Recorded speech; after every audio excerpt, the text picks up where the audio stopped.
Bata pa lamang ako, paborito ko na ang talaba at hindi ko akalain na dito rin pala ako kikita. Hindi na lang siya simpleng pagkain na paborito ko, ngunit ito na rin ang aking negosyo. Buti na lang sinubukan ko. Nagbunga na ang pinuhunan kong tapang at tiwala ng aking pamilya. Tara po't tikman nyo ang aming pinagmamalaking talaba dito sa Kitang Kita.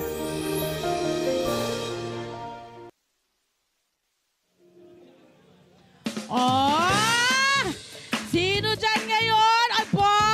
Nag-enjoy ang ating mga kabarangay ngayon ng mga seafood, lalo na ng mga talaba na fresh, iniihaw at isinisilbi sa kanilang mga customer. Kasama natin ngayon si Miss Mary Hope and Edgar Alan Adan. Good morning! Good morning! Hello po, good morning po sa inyong lahat. Morning po, I love you mama. Eto na, napakaganda nitong business mo. Dahil nagmula siya sa lugar kung saan ka lumaki. Yes po. At naging paborito mo itong talaba. Yes po, paborito ko po talaga yung talaba. Tapos, if ever na gusto ko ng talaba, ayaw ko bigyan ng nanay ko. Bakit daw? Kasi kailangan, bayaran ko daw. Negosyo niya daw yun eh. Pero totoo din naman. Opo, ano? syempre. Kasi ang hirap magparami ng talaba. At saka ang hirap po kumuha ng talaba. Gano'ng katagal? Kasi doon ka sa ganun kang classic environment lumaki eh. Doon po ako nag-aral ng elementary. Nag-aral din po ako ng high school po doon. Hanggang sa lumipat na po kami dito sa... Gano'ng katagal magparami ng mga talaba para ma-harvest mo na? Almost a year din po bago siya umano. Wow, ang tagal pala. Opo, yes po. Tapos yun nga, yung lalanguyin mo yun. Sa, diba? Sa putik. Sa putik? Yes, sa mismong talabahan po talaga siya. Oy, so na-try mong magganon? Hindi po. Hindi na, akala ko na-try mong ganon. Okay. And then, pumunta ka na ng Maynila. Dito mo na-realize na gusto ko siyang gawing business. Yes po, kasi po, yung garahe po kasi namin is open naman. Oo. So sabi ko, parang sayang yung pwesto kung hindi gagawan ng business. Kaya sabi ko, naisip ko, wala pang nagtatalaba dito sa Quezon City. Kaya tinry Sige lang ko. kwento ka lang ha. Guys, kasi kaya ako nasusunog na yung ating mga seafood. Ayan na rin. Kaya tinry ko pong ibenta siya sa garahe namin. Paunti-unti, ayun po, naging okay naman po. Sir Edgar, anong napansin mo doon sa mga produkto ninyo na parang kinagigiliwan ng inyong mga kliyent? Actually, siguro kasi yung experience na pag nandito sila sa talabahan ko. Isiba rin po kasi kapag doon sila kumakain, kumpara sa pinadeliver lang po nila. Yun, totoo, Yes ano? po. Mas iba po yung freshness ng talaba pag sa mismong store. Tsaka, ang talaba po kasi namin is libre luto at libre pa open na. Yun, Yes. kayo na lahat. Kami na po lahat. Kakainin na lang po. Pero ito ang gusto kong malaman mula sa'yo kasi ang iyong mga talaba at yung scallops mo ay nanggagaling pa ng Iloilo. Yes po. Ano ang tamang handling?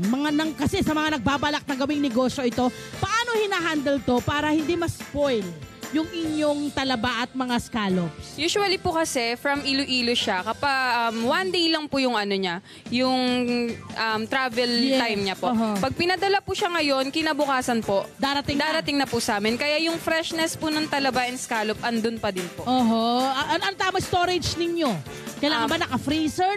Paano ang ginagawa? Sa talaba and scallop po namin is sa fridge lang po, hindi po sa freezer. Bakit hindi sa freezer? Kasi po sa freezer po, parang nalalata yung talaba and scallop, parang niluluto ng mawawalan ng yung yelo. flavor, Yes, mawawala yes yung po, lasa yes niya. po. Kasi alam yung isa sa masarap na lasa po ng scallops and talaba, yung juice niya. Yes, Diba? yes po. May yung alat juice na galing sa dagat. Yes, or kung yes po. saan nagmula yung ating mga talaba. Okay, bukod dito sa scallops at inyong talaba, na parang ang sarap ng ginagawa ni Kuya Dan. Ang ganda ng ginagawa ni Kuya Alan. May mga sauce siyang mga inilalagay. Ano mga sauces ba yun? Ano mga sauces ba yun, my love? Overload cheese po, homemade din po yung cheese sauce namin. Pati yung buttered garlic po, homemade din po.